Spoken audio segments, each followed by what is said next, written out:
Stop everything and confront this painful, absolute truth. The reason people fail to grant you automatic respect is not because you are weak, unintelligent, or unsuccessful. It is because they can read you with surgical precision. They detect your desperate need for approval. They instantly feel your craving to be liked.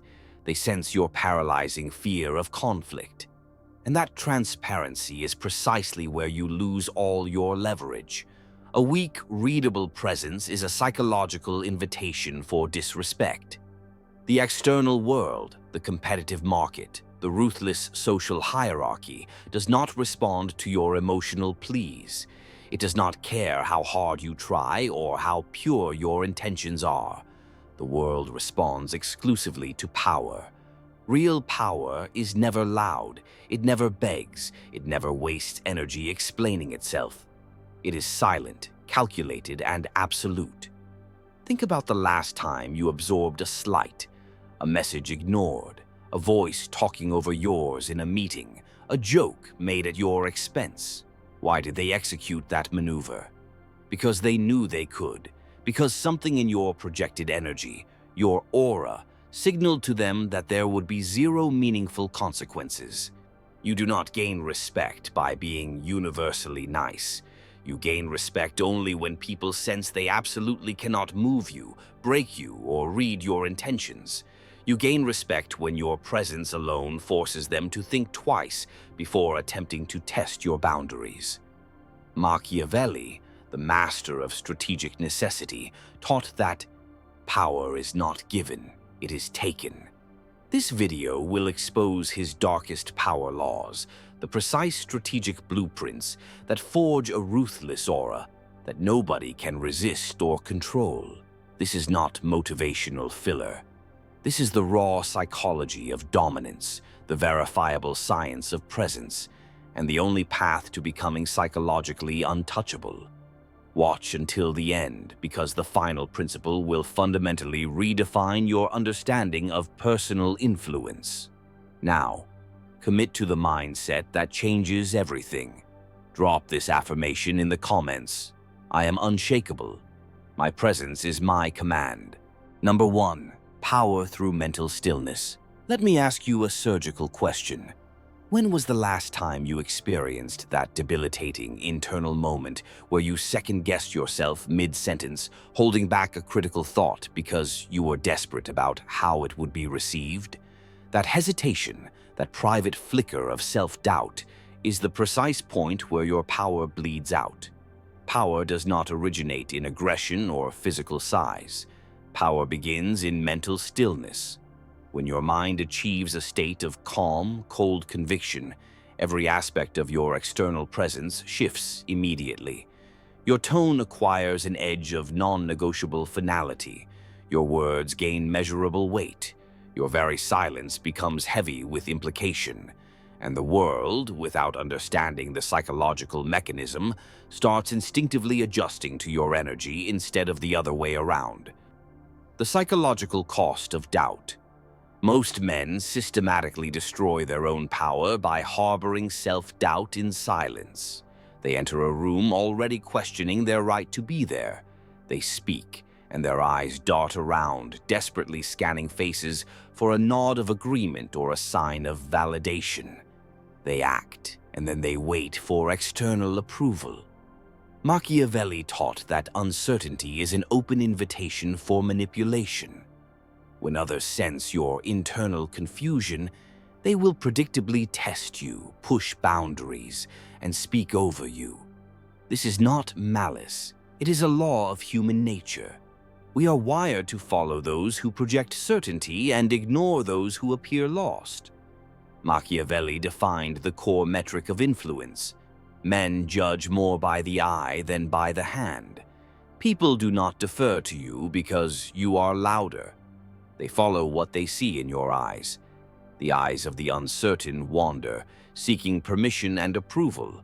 The eyes of the certain, however, command, hold, and state. They never ask. Here is your non-negotiable rule. Never display hesitation. Even in moments of profound internal confusion, You must project outward conviction. Even when you consciously lack all the necessary answers, you must move as if your path is already determined and final. Let every action you execute feel entirely intentional, never reactive. This discipline requires an unapologetic choice. When you make a decision, you commit to it fully, allowing no apologies, no public second-guessing, and absolutely no fishing for reassurance from the crowd. Consider the meeting test. When you propose a strategy and a senior member challenges it, the uncertain person backtracks immediately. The master of stillness, however, maintains unwavering eye contact, holds a decisive 1-second pause, and calmly reiterates their rationale, entirely refusing to let the external challenge disrupt the energy of their conviction. When you deliberately stop doubting yourself, the world instinctively stops doubting you as well.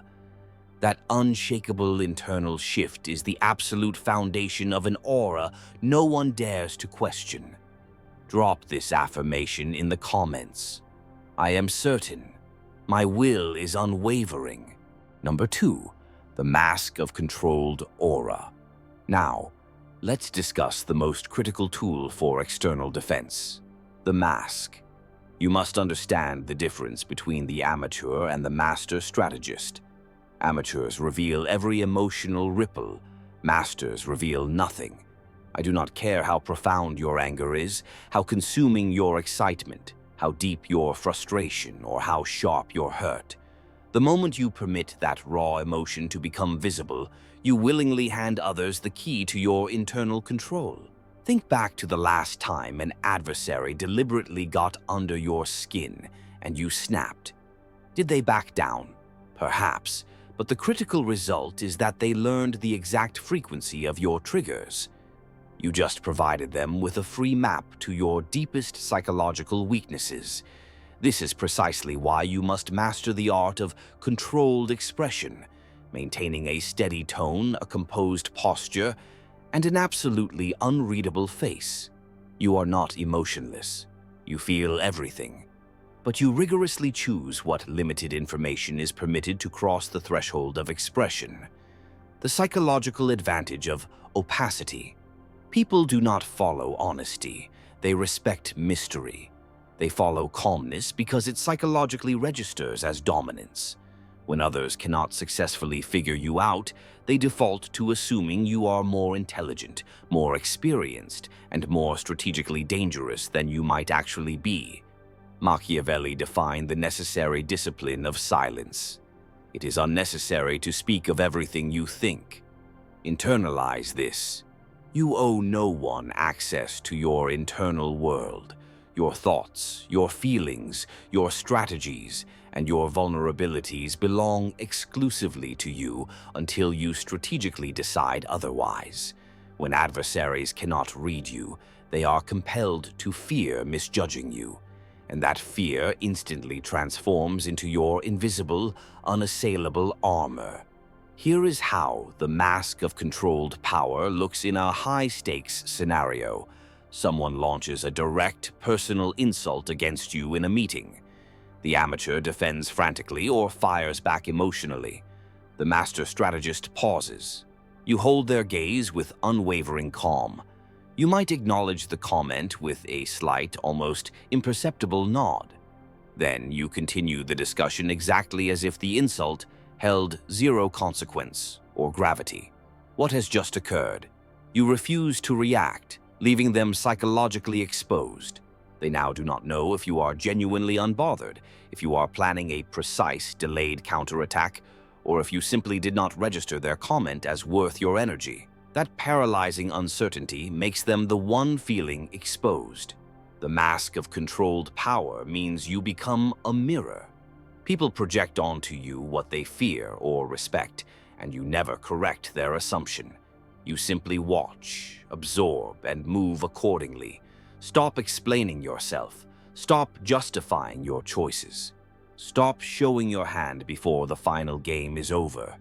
I want you to drop this affirmation in the comments. I am unreadable. My control is absolute. Number 3. The use of quiet fear. Let's surgically dissect the strategic use of fear. You have no need to threaten anyone, raise your voice, send aggressive messages, or resort to dramatic, fragile displays of power. Your objective is simple. You just need people to internalize that disrespect carries a non-negotiable cost. Most people commit the fatal error of believing that power equals aggression. They mistake shouting, intimidating, or cruelty for strength. But that is not fear. That is mere noise, and noise is easily tuned out. Real fear is quiet. It is entirely psychological, stemming from the profound sense that crossing you would be a strategic mistake they cannot afford to undo. You must never overreact or shout. When an adversary launches a disrespect, you must not match their volatile energy. Instead, you become colder, harder, and distant. This controlled, chilling withdrawal is the kind of silence that compels others to immediately rethink their tone and behavior. The psychological advantage of coldness. People are naturally more psychologically intimidated by what reacts less, not by what reacts more. When someone screams at you, you may be startled, but you also instantly know they are emotional, and emotional people are predictably exploitable. You can wait them out and manipulate them. But when someone suddenly goes cold, pulls back engagement, and their expression becomes utterly blank, that is terrifying. You no longer know what they are calculating, what long-term plan they are executing, or if you have just made an enemy who will quietly remove you from their life and their success. Machiavelli defined the stark choice necessary for a ruler.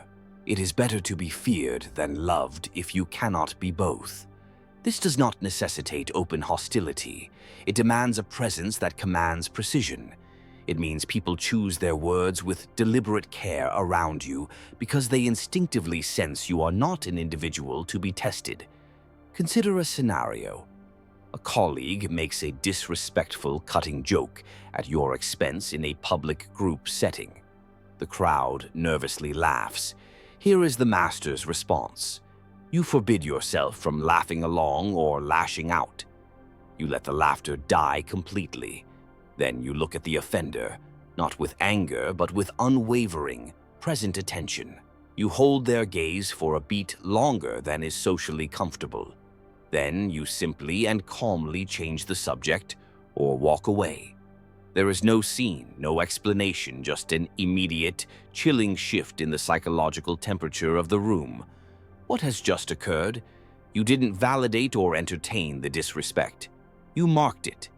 And now that person, and everyone who witnessed the exchange, knows you are not to be played with. Your composure is the warning. Now I want you to drop this affirmation in the comments. My silence is power. My coldness is my boundary. Number 4, emotional detachment. Here is the strategic truth. Nothing weakens a person's resolve and efficacy faster than profound emotional involvement. The instant you invest too much feeling in an outcome, you sacrifice your crucial focus. When you let the temporary high of praise or the sudden sting of criticism dictate your internal state, you lose your strategic edge. Your goal is to achieve the highest level of psychological power, a state where nothing external can disturb your internal operational rhythm. Not insults, not fleeting praise, not loss, and not overwhelming victory. The majority are psychological slaves to their emotions. Someone offers praise, and they are temporarily on top of the world. Someone launches criticism, and they are destroyed. They wake up feeling positive, so they achieve minimal productivity. They wake up feeling bad, so they are rendered strategically useless. That is not power. That is being a puppet controlled by circumstance. The strategic advantage of unfeeling. When you consciously refuse to react, you seize control of the direction of the interaction. When others provoke you, seeking an emotional response, and are met instead with silence, they lose their power over you completely. They came armed for a psychological fight, but you are operating in a dimension where that fight is irrelevant. Machiavelli defined the essence of efficient action. A wise man does at once what a fool does at last. The strategic implication is this: the fool waits for their emotions to subside naturally before acting rationally. The wise man is already rational. He doesn't need to wait because he has forbidden his emotional state from controlling his initial actions. Emotional detachment is not coldness, it is the ultimate strategy. It keeps your mental workspace clean and functional while others drown in their own impulsive chaos. The key is training the anti-emotional response. You must systematically build this immunity by consciously training yourself to observe emotions without becoming them. For example, during a traffic incident where someone aggressively cuts you off, you instantly notice the spike of anger, but you let it pass, refusing to feed it with a verbal response or an aggressive maneuver. If you experience social anxiety when a close associate fails to return your critical message, you register that familiar spike of anxiety, but immediately release it, forbidding yourself from dwelling on the fear. Similarly, when facing professional envy because a colleague achieved a major success where you failed, you notice the unpleasant surge of envy, but you immediately dismiss it and analyze their success for useful data instead. You are training yourself to feel the emotion, acknowledge its vital informational content, and then immediately move on. This means no dwelling, no ruminating, and no allowing that feeling to dictate your next strategic decision. When you master this discipline, you become profoundly dangerous, because while everyone else is entangled in chaotic emotional reactions, you are thinking clearly and positioning strategically. While they are busy defending their ego, you are already 3 moves ahead in the game. Drop this affirmation in the comments. I am emotionally free. My decisions serve my destiny. Number 5. Psychological leverage. Now, we move beyond self-control and into the arena of active psychological influence. This is the real game: psychological leverage. True enduring power never needs to be announced or beg for obedience. It quietly, strategically bends people's behavior through an acute understanding of their deepest fears and core motives. You seize influence not by visible force, but by positioning yourself in your adversary's mind as an unchallengeable force. And the primary tool for this is observation.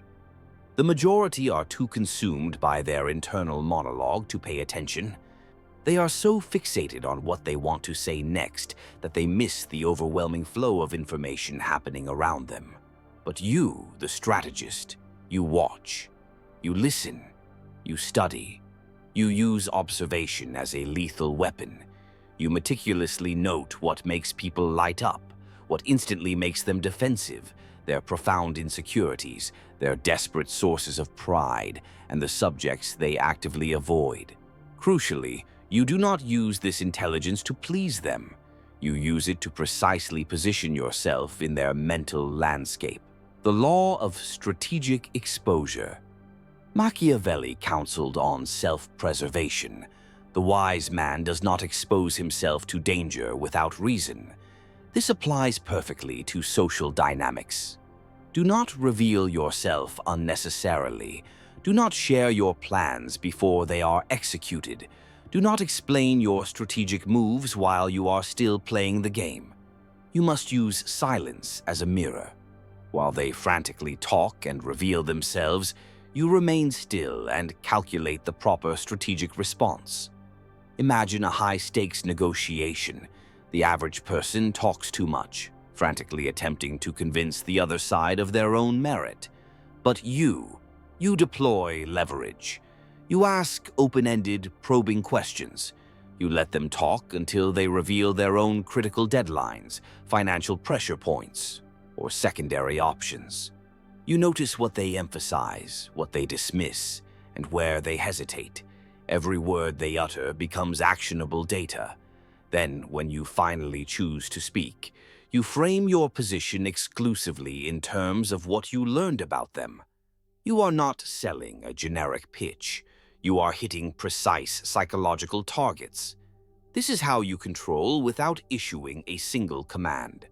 People genuinely believe they are making their own sovereign decision, but you have surgically shaped the entire environment in which they are deciding. You influence the frame and you set the acceptable terms without them ever realizing the source of the pressure. Those who study emotion from a distance will always control those trapped inside it. That is psychological warfare, subtle, invisible, and absolute. I want you to drop this affirmation in the comments. I see everything. My observation is my power. Number 6, ruthless boundaries. Let me deliver a fundamental truth that will instantly redefine your interactions. Every time you consciously tolerate disrespect, your commanding aura dies a little. Every excuse you manufacture for someone who has mistreated you, every time you let a violation slide merely to keep a fragile peace, and every moment you spend explaining why you deserve basic respect, you are actively teaching people that you are negotiable, and negotiable people do not possess powerful auras. They possess the psychological mark of a doormat. Powerful individuals protect their space, their time, and their peace like sovereign territory. They operate with no negotiation, no apology, and zero explanation. When something violates your internal or external peace, you do not engage in drama or launch a lengthy speech about how hurt you are. You simply end it immediately. You remove your energy. You cut contact. You move on decisively. When an adversary tests your principled silence, you walk away permanently. One warning may be generosity. 2 warnings are an undeniable signal of weakness. The law of self-command. Machiavelli gave the strategist the core mandate.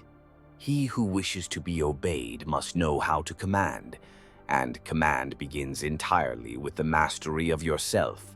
This mastery starts with establishing standards you will never lower, not for the sake of friendship, not for a fleeting opportunity, and not for the fear of loneliness. Boundaries are not an expression of arrogance. They are the visible mark of a ruler of self. They broadcast the signal that you value your energy, your time, and your internal peace more than you value transient popularity. Here is what the disciplined enforcement of a ruthless boundary looks like in action. Imagine a scenario where an associate repeatedly cancels plans with you at the last minute, demonstrating clear disrespect for your time. The average person forgives, rationalizes, and keeps initiating contact. The master strategist, after the second offense, ceases initiation entirely. You do not confront them or explain the error of their ways. You simply and silently remove your effort. If they eventually notice and ask why, you are honest but concise. I don't chase people anymore. What just occurred? You set a boundary through action, not rhetoric, refusing to beg for respect. You demonstrated that your time holds measurable value. Now, the associate must either rise to your standard or completely disappear from your life. Either way, you win. You are not here to be understood by the masses. You are here to be respected. And that respect is forged first and foremost through unwavering self-respect. Stop wasting time explaining your boundaries. Stop justifying why you will not tolerate certain behavior. Just enforce them silently and watch how quickly the world adjusts to your non-negotiable standard. Now, I want you to drop this affirmation in the comments. I am non-negotiable. My standards are my power. Number 7. Strategic withdrawal. Sometimes the single most powerful move you can execute is to simply disappear. Not with a dramatic exit, nor with verbose announcements or justifications, but by quietly pulling back your energy, your attention, and your presence, and letting your environment feel the psychological vacuum you leave behind. The majority make a fatal error when they are disrespected. They stay and fight, they argue, they desperately try to prove their worth, and they keep showing up hoping the adversary will finally validate them. But that very act of clinging is precisely what annihilates your power. When someone takes you for granted, disrespects your time, or treats your effort as worthless, your immediate response should not be confrontation. It must be calculated, strategic absence. You do not explain. You do not send lengthy, emotional messages detailing your hurt. You never give them the satisfaction of knowing they successfully affected your emotional state. You simply become unavailable, unreachable, and demonstrably uninterested. The psychological warfare of absence. Machiavelli understood that the strategist must be adaptable. The lion cannot protect himself from traps, and the fox cannot defend himself from wolves. One must therefore be a fox to recognize traps and a lion to frighten wolves. This means you must be clever enough to recognize when someone is wasting your resources and strong enough to walk away without looking back. Here is the strategic consequence of withdrawal. The person who took you for granted suddenly notices your absence. They may reach out, offer apologies, or promise better behavior. Crucially, you do not rush back. You maintain distance. You force them to wonder if they have lost access to you permanently. This is psychological warfare at its finest. You are not attacking them. You are surgically removing the one thing they didn't value until it was gone: access to your time and energy. To fully grasp this concept, think about it in practical, high-leverage terms. In a social scenario involving a time waster, when someone habitually cancels plans or shows up late, your strategic counter is to simply stop initiating plans altogether. When they text you randomly, expecting your usual quick reply, you deliberately reply hours later or even the next day with minimal effort. What occurs is a shift in the power dynamic without a single word of complaint. Now they are the ones feeling uncertain, struggling to decipher what precisely changed. In a work scenario involving a resource drain, if a colleague fails to value your contribution, your response is to stop contributing extra. You adhere strictly to your job description and nothing more. You do not stay late or volunteer for their projects. You let them handle their area without your support, and you watch them inevitably struggle to find your replacement. Finally, in a relationship scenario where someone treats you like a secondary option, you execute strategic withdrawal. You remove yourself from their rotation completely, using absolute absence instead of emotional speeches. The profound beauty of strategic withdrawal is that it protects your energy while ruthlessly teaching others your true worth. You are not being petty, you are being strategically practical. You are investing your time only where it is genuinely appreciated, not where it is taken for granted. You must stay pulled back until you see real, sustainable change and clear recognition of what they lost. One act of strategic absence will teach people more about your worth than 1,000 words ever could. Because talk is cheap, but absence is expensive. It costs them the convenience of your availability and the security of knowing you will always be there. You are not a guaranteed presence. You are a privilege that can be revoked. This discipline doesn't make you cold, it makes you valuable. Drop this affirmation in the comments. My absence teaches. My presence is a privilege. Number 8.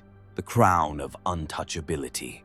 When all the laws you have mastered, internal certainty, strategic silence, unwavering discipline, and absolute emotional control finally merge, something extraordinary occurs. You definitively rise above the behavior of the ordinary. You no longer chase external approval. You eliminate the need to frantically explain yourself. You cease reacting to every minor provocation or celebrating every small, fleeting win. You begin to move through the world with a profound, quiet dominance because nothing within you trembles anymore. And the world, without understanding the psychological mechanism, will sense it immediately. They won't be able to name this shift, but they will acutely feel it. They will measure their words around you. They will instinctively lower their tone. They will second-guess their entire approach.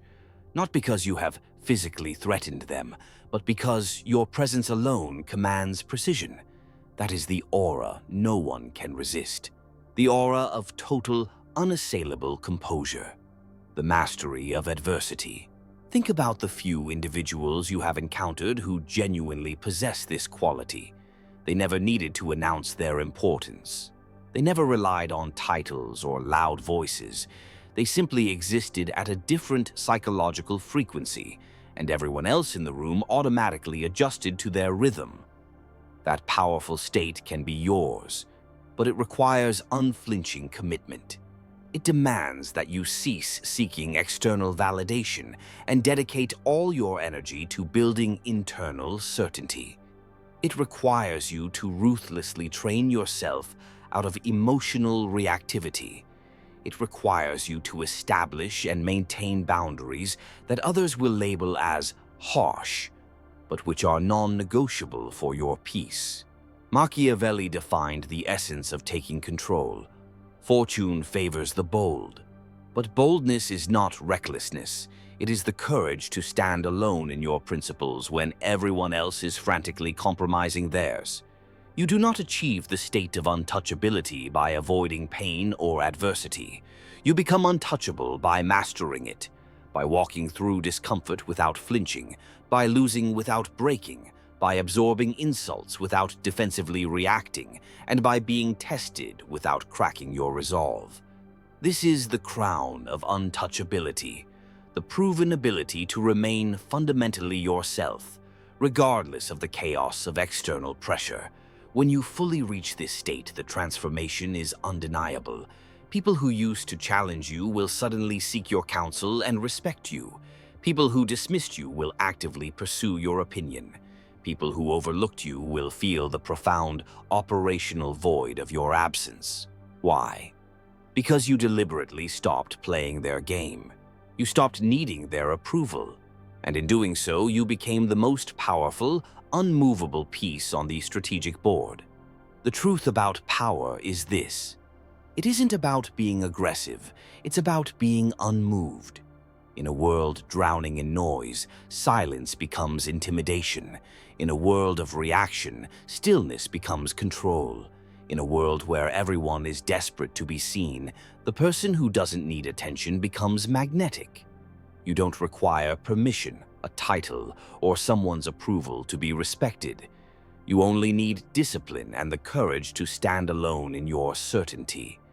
Your aura is being built right now with every choice you make.